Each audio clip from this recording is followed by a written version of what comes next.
Hoje, vamos explorar a vida extraordinária de Geoffrey Hinton, a única pessoa na história a conquistar tanto o Prêmio Turing quanto o Prêmio Nobel de Física.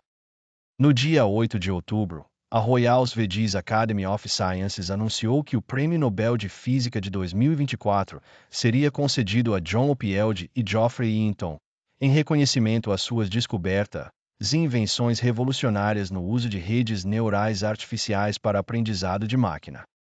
Todos os anos, os laureados do Nobel geram discussões animadas, mas neste ano, todas as atenções estão voltadas para Geoffrey Hinton, cuja trajetória notável encantou o mundo. A história mais contada sobre ele é como passou de carpinteiro a laureado do Nobel e se tornou o padrinho da inteligência artificial. Por trás das manchetes, seu caminho é um exemplo profundo de como superar dúvidas, buscar propósito, manter a determinação e alcançar avanços significativos. Nascido em 6 de dezembro de 1947, em Wimbledon, Inglaterra, Geoffrey Hinton é membro da Royal Society de Londres, da Royal Society do Canadá e associado estrangeiro da Academia Nacional de Ciências dos Estados Unidos. Ele também é professor emérito da Universidade de Toronto e vencedor do Prêmio Turing, a maior honra em ciência da computação. Reverenciado como o padrinho da inteligência artificial, Hinton permanece como o único cientista a receber tanto o Prêmio Turing quanto o Prêmio Nobel de Física. Hinton cresceu em uma casa marcada por influências contrastantes. Seu pai era um homem rígido que valorizava o pensamento claro e não tinha tolerância para trivialidades, enquanto sua mãe, embora gentil, tinha expectativas altas para seus filhos. Ela dizia a Hinton: você será um acadêmico ou um fracasso. Quando criança, sob a influência de seu pai, ele desenvolveu uma profunda fascinação por animais de sangue frio, uma paixão que o acompanhou ao longo da vida. Durante o ensino secundário em uma escola particular, as ideias de um colega sobre o funcionamento do cérebro humano despertaram em Hinton uma curiosidade duradoura pelos mecanismos da mente. A partir daquele momento, ele estabeleceu um objetivo ousado de desvendar os mistérios de como o cérebro humano funciona. Após o ensino médio, aos 18 anos, Hinton seguiu a tradição familiar e ingressou na Universidade de Cambridge. Determinado a seguir carreira acadêmica, ele explorou diversos campos, mudando de cursos 5 vezes. Inicialmente, estudou física, química e matemática antes de mudar para a arquitetura no segundo ano, e posteriormente, para filosofia, física e biologia. Por fim, ele se estabeleceu na psicologia experimental e se formou com um diploma de bacharel em 1970. Durante seus anos de graduação, ele até tirou um ano sabático para trabalhar em diversos empregos temporários. Apesar de sua formação acadêmica diversa, nenhuma das disciplinas que estudou conseguiu esclarecer como o cérebro humano processa e aprende informações. Isso deixou Hinton perdido e frustrado, a ponto de ter dificuldade em encontrar um programa de pós-graduação que se alinhasse com seus interesses. Após se formar em Cambridge, desiludido e insatisfeito, Hinton decidiu seguir a carreira de carpinteiro. No entanto, um ano depois, ele encontrou um carpinteiro altamente qualificado cuja habilidade fez Hinton perceber que nunca se destacaria na profissão. Mais importante, essa experiência não o aproximou de entender os mecanismos do cérebro. Com nova clareza, Hinton resolveu voltar à academia. Em 1972, ele iniciou um programa de doutorado na Universidade de Edimburgo, escolhendo o então obscuro campo das redes neurais. Sua decisão foi influenciada por Christopher Longet-Higgins, um professor que realizava pesquisas nessa área. Hinton acreditava que as redes neurais poderiam potencialmente replicar as funções cerebrais em máquinas e esperava se aprofundar nessa linha de pesquisa. Na época, a inteligência artificial ainda estava em seus primórdios, dominada pela abordagem de inteligência artificial simbólica, que Hinton considerava excessivamente rígida e mecânica. Ele argumentava que a intuição, em vez da lógica pura, era a chave para a inteligência e que permitir que as máquinas aprendessem por conta própria era o objetivo final. Obcecado por redes neurais, Hinton buscava modelar os processos de aprendizado do cérebro por meio de algoritmos, um conceito agora conhecido como aprendizado de máquina. No entanto, suas ideias eram amplamente ridicularizadas. Até mesmo Christopher Long-Diggins, que inicialmente apoiava as redes neurais, eventualmente mudou seu foco para a inteligência artificial simbólica, considerando as redes neurais conexionistas inviáveis. Long-Diggins frequentemente incentivava Hinton a abandonar sua pesquisa, mas Hinton permaneceu firme em suas convicções. Seus debates se arrastaram por 5 anos, mas Hinton perseverou, obtendo seu doutorado enquanto continuava a trabalhar no campo marginalizado das redes neurais. Geoffrey Hinton passou 5 longos anos debatendo com seu professor sobre o valor das redes neurais, mantendo-se firme e concluindo seu doutorado na área, apesar de sua baixa popularidade na época. A situação foi ainda mais complicada pela influência de Marvin Minsky, um pesquisador proeminente de inteligência artificial no MIT, cujo livro de 1969, Perceptrons, lançou dúvidas significativas sobre a viabilidade das redes neurais. Em 1972, o campo estava em seu ponto mais baixo. No entanto, a dedicação de Hinton às redes neurais não era infundada. Na década de 1940, Warren M. Sekulosh e Walter Pitts já haviam introduzido o conceito, com o objetivo de simular o comportamento dos neuroníons do cérebro humano. No entanto, devido às limitações de hardware e à complexidade da matemática envolvida, suas ideias foram descartadas como irrealistas na década de 1970. Para Hinton, porém, essas teorias iniciais serviram como fonte de inspiração científica. Além disso, seu interesse de longa data por animais de sangue frio lhe forneceu exemplos do mundo real. Ele observava que cobras podiam exibir comportamentos aparentemente inteligentes, aprendendo por meio da experiência a se adaptar e melhorar, o que reforçou sua crença no potencial das redes neurais. Após obter seu doutorado, Hinton enfrentou um mercado de trabalho difícil. As redes neurais eram tão subestimadas que ele teve dificuldade até mesmo para conseguir entrevistas. Eventualmente, ele se mudou para os Estados Unidos, onde um pequeno grupo de pesquisadores ainda explorava o campo. Ele conseguiu uma posição de professor na Universidade da Califórnia, San Diego, e continuou sua pesquisa. Em 1982, John Oppield, professor do Caltech e posteriormente co-recipiente do Prêmio Nobel de Física com Hinton, publicou um artigo revolucionário sobre redes neurais, agora conhecido como rede de Oppield. Isso deu a Hinton uma nova esperança.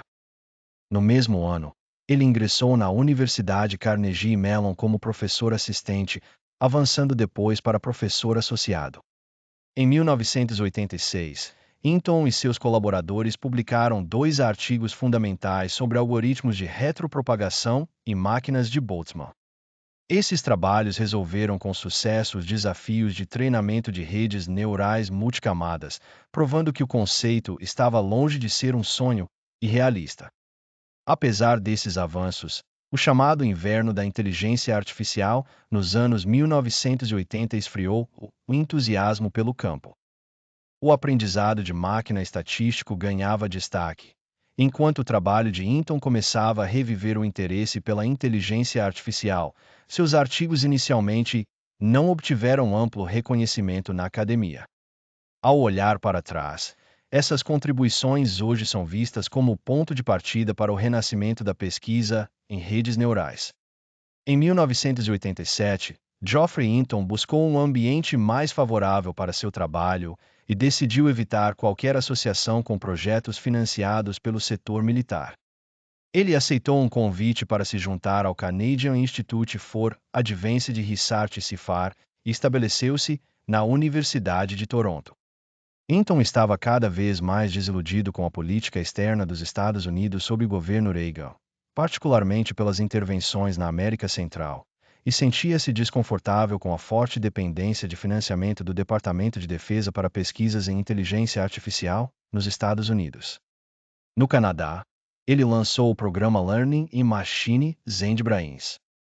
Os anos 1990 trouxeram novos desafios.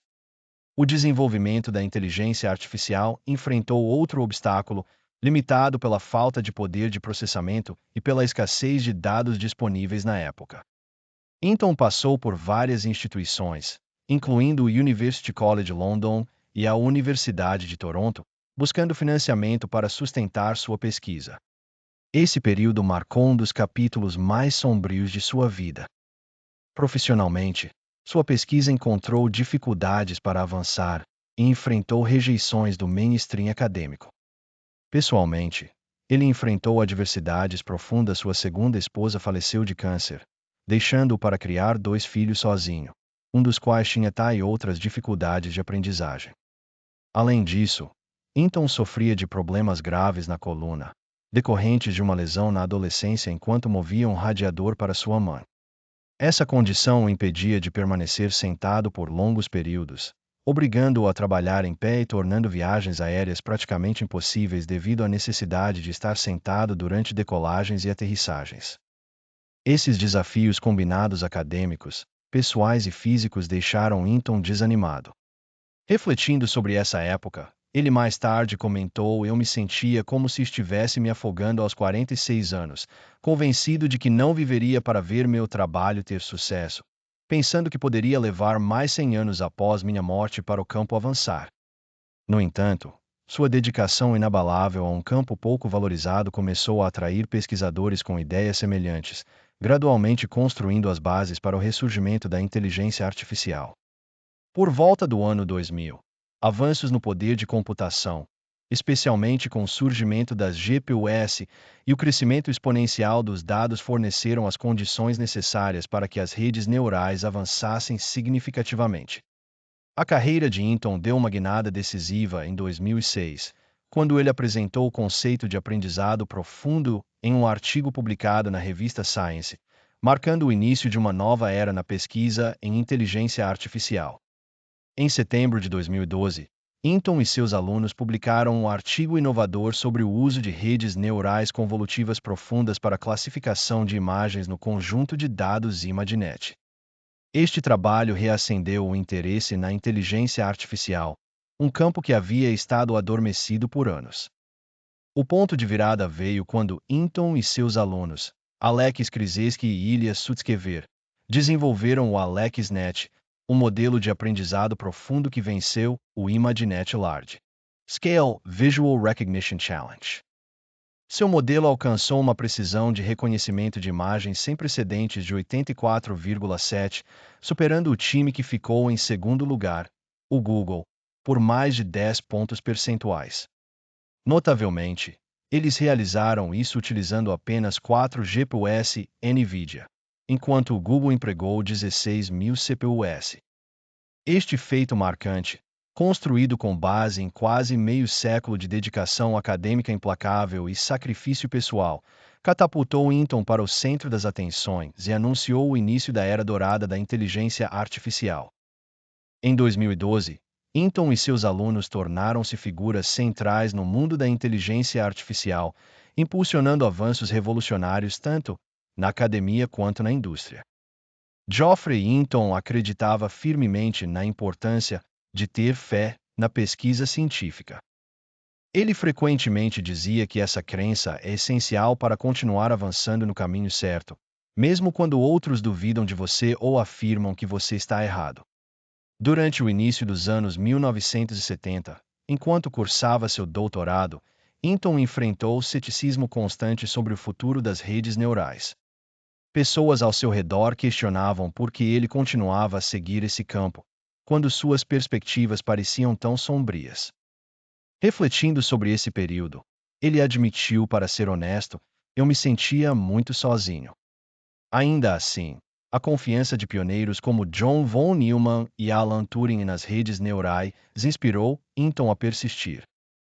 Curiosamente, as críticas dos céticos também alimentaram sua determinação. Hinton uma vez comentou que a identificação das limitações dos perceptrons por Marvin Minsky foi, na verdade, um desenvolvimento positivo. Descobrir as falhas nas redes neurais, ele explicou, é o primeiro passo para resolvê-las. Isso não significa que você deve abandonar o campo completamente. As experiências de vida de Hinton e seu compromisso inabalável em desvendar os mistérios do cérebro humano tornaram-se a força motriz que o ajudou a perseverar diante dos desafios acadêmicos. Enquanto Hinton contemplava se deveria mudar para uma carreira diferente, várias empresas inesperadamente o procuraram, oferecendo financiamento substancial para apoiar seu trabalho. Em vez de aceitar diretamente essas ofertas, Hinton tomou a ousada decisão de fundar uma startup, a DN Indesiage, com apenas 2 de seus alunos. A empresa não tinha produtos, planos concretos ou financiamento, uma verdadeira empresa dos 3 nãos. Ainda assim, Hinton optou por leiloar a startup, que acabou sendo adquirida pelo Google por $44 milhões. Isso marcou o início da quase década de Hinton no Google. Este acordo crucial deu início a uma corrida global pela pesquisa em inteligência artificial. O sucesso, no entanto, não vem apenas da perseverança. Ele requer terreno fértil, um ambiente onde as condições externas se alinhem com o esforço e a determinação pessoal para permitir que o sucesso floresça. É importante não esperar fama instantânea. Todo avanço é precedido por um longo e desafiador período de escuridão. É nesses momentos sombrios que se ganha força, molda-se o caráter por meio da adversidade e absorve-se o alimento necessário para seguir em frente. Quando o amanhecer finalmente chega, o brilho de cada um naturalmente se destaca.